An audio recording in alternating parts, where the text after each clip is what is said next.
Finally, Not Cry is here. And you know what that means? Massive, massive lore bombs. Now you could be wondering, an 8-hour long Archon quest. The lore bombs surely have got to be insane.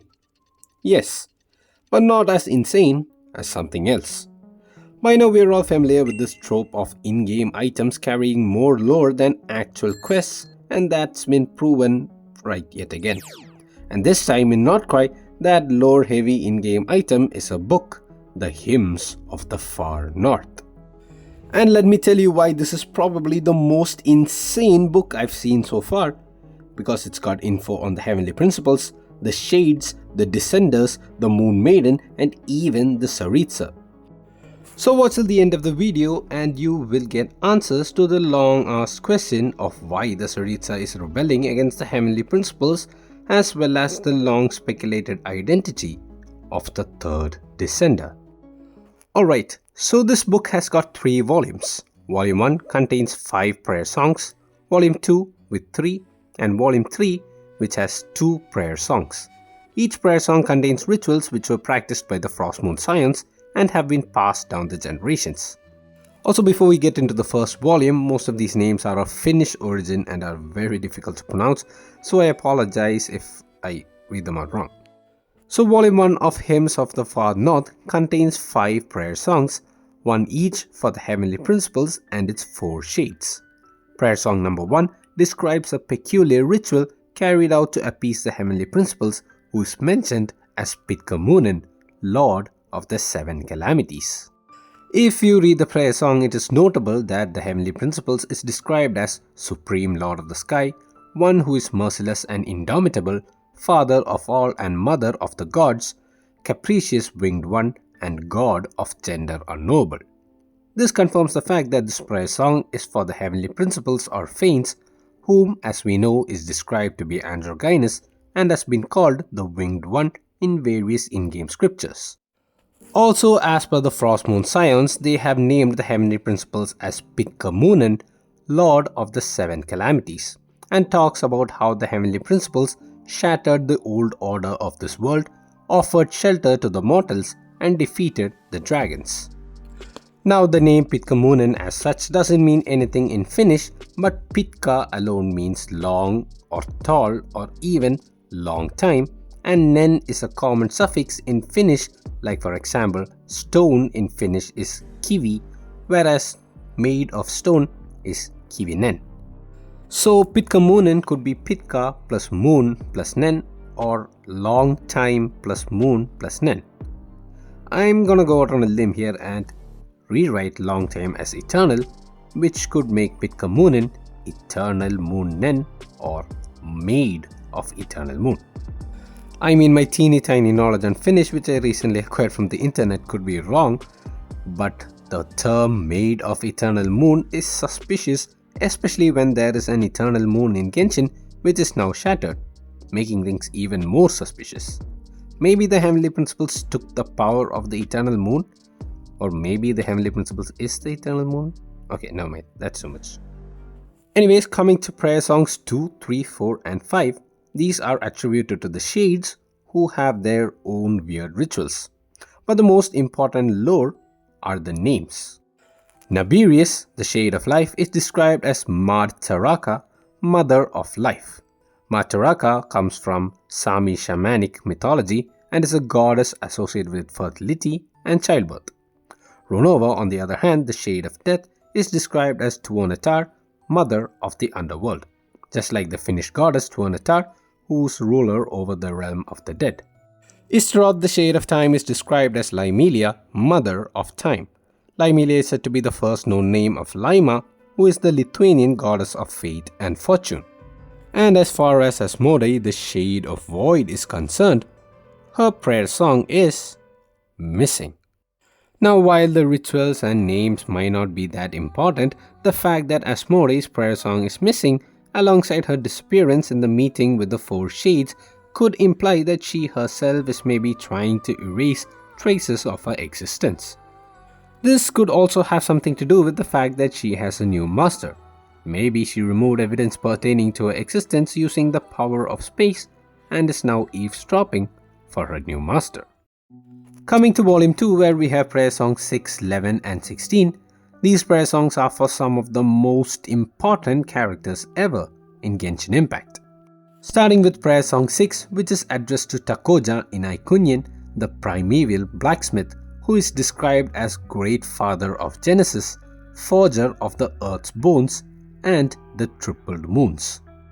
This confirms that Takoja in Icunian refers to the Dragon King Nibelung, who created the 3 moons. Something interesting is that Takoja in Icunian means Eternal Hammerer and is the title given to Ilmarinen, the creator god from Finnish mythology. Also in the Hymns of the Far North, it talks about 3 particular days. On day 1, Nibelung forged a golden bow, but it was stolen and is now being used by the enemy. On day 2, Nibelung forged a great chariot which was stolen by the enemy. And on day 3, Nibelung made a shuttle of moonlight but wandered into a fog-drenched swamp, where the forge of light was quenched. While it is vague what this means, I believe it could be referring to Nibelung's power of light being stolen by the heavenly principles, ending with Nibelung falling into the abyss. Alright, now if you have watched my previous video on Nicole, I had explained in depth about the Voyager and the first angel, better known as the Traveler from Afar, and the Seelie ancestor who fell in love and brought about the Great War of Vengeance. Now from prayer song 11 in volume 2 of Hymns of the Far North, we finally know that the Voyager is named Sutervoinen, Apostle of the Far North, and the first angel is named Koitar, the goddess of the Dawn Star.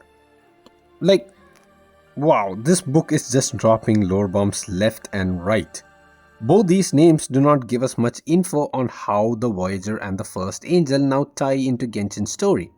All we know is that Koitar and Sutervoinen were separated and had their memories wiped, which gives a possibility that they might still be alive, leading separate lives, unaware of the history they caused on Teyvat.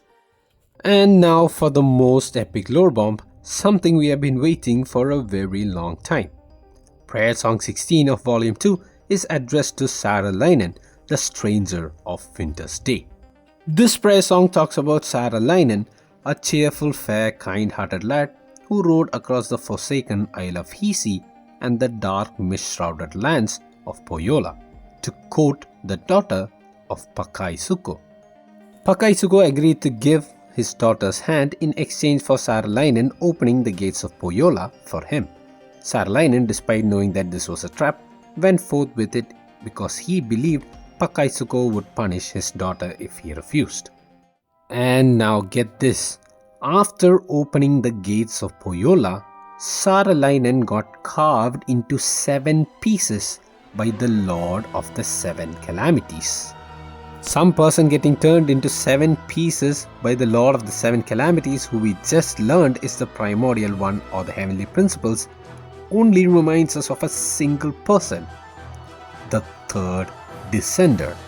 I mean, mind blown. Just look at that. A book casually dropped the third descender's name out of nowhere.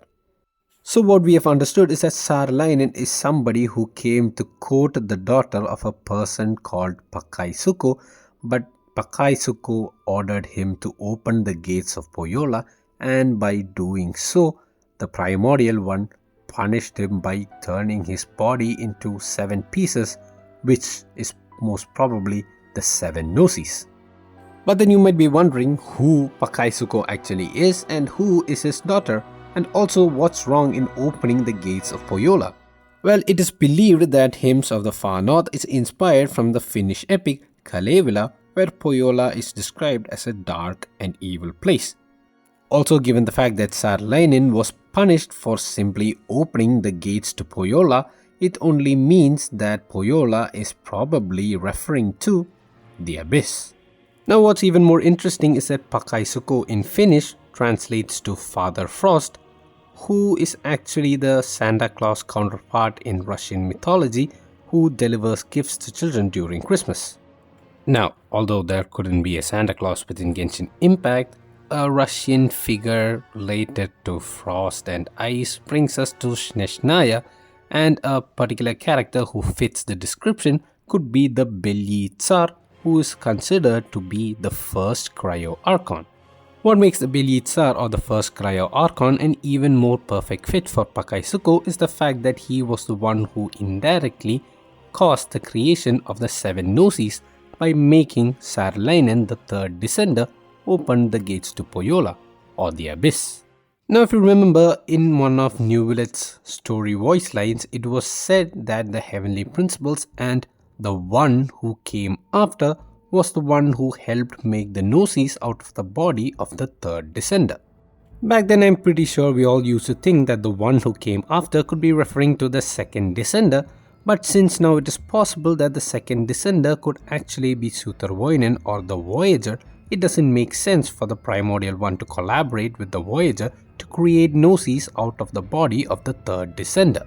Or Pakaisuko, who we suspect to be TSARITSA, the first Cryo Archon, did indirectly help the primordial one or cause the primordial one to create the 7 Gnosis from the body of the third descender. Then could it mean that, according to Neuvillet's storyline, the one who came after is actually referring to Pakaisuko and not the second descender? Coming back to the prayer song, after Saarlinen's death, it is said that the daughter of Pakaisuko was never to be wed again. This immediately brings me to the god of love, the TSARITSA, who is said to be a god with no love left and is also rebelling against the heavenly principles. If the TSARITSA is indeed the daughter of Pakaisuko, it finally explains why she is said to have no love left and also why she is collecting the 7 Gnosis and rebelling against the heavenly principles. Maybe like we all suspected for so long, the TSARITSA could indeed be trying to revive her long-lost lover, the third descender. What's even more interesting is that according to Russian mythology, the daughter of Father Frost is called Snegurochka, the Snow Maiden. According to the Russian folklore, Snegurochka has always been fond of a particular shepherd, but her heart has been unable to express true love. However, after receiving the gift of true love from her mother, Snegurochka finally expresses it towards the shepherd, but ultimately melts because her body is made of snow and cannot handle the warmth of true love. So if we apply this to Genshin Impact, it could mean that Snegurochka is the name of Pakaisuko's daughter.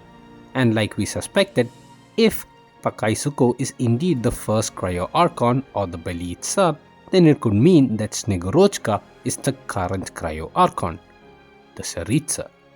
And interestingly enough, there is indeed a character named Snegurochka within Genshin Impact, and the only place where she is mentioned is under the description of the weapon, Ballad of the Fjords. And according to the weapon description, the person whom Snegurochka fell in love with is the legendary hero, Ajax. So to summarize, it could be possible that the third descender is Ajax, whose actual name is Saarinen, who fell in love with Snegurochka or the TSARITSA, but due to the intervention of her father Pakaisuko, he was forced to open the gates of the abyss and in turn got punished by the primordial one, turning his body into 7 Gnosis. It could also be possible that this was how the TSARITSA became the first Cryo Archon, because he indirectly involved in the creation of the 7 Gnosis. Phew, what a train of massive lore bombs back to back to back to back. Anyways, coming to Volume 3. It has Prayer Songs 21, which is addressed to the goddess of the Frost Moon, Hurakutar, and Prayer Song 22, which addresses Kutar or Columbina, the Moon Maiden. While there isn't much important lore from these 2 prayer songs, before ending the video, there is one last important thing I would like to discuss. In the starting of the video, we had discussed Prayer Song 1, which was addressed to the Primordial One or the Heavenly Principles as Pitkamunen, Lord of the 7 Calamities. Now while I speculated Pitkamunen to mean Maid of Eternal Moon in Finnish, Pitkamunen in Chinese is written as such. And if you drop the 2nd and 4th characters of this word, it gives another word which is read as PAIMON, which happens to be the official Chinese name for none other than PAIMON. Hey guys, hope you all enjoyed this video. If you did, don't forget to like and subscribe, and do check out my other content as well. And I will see you in the next video. Bye bye.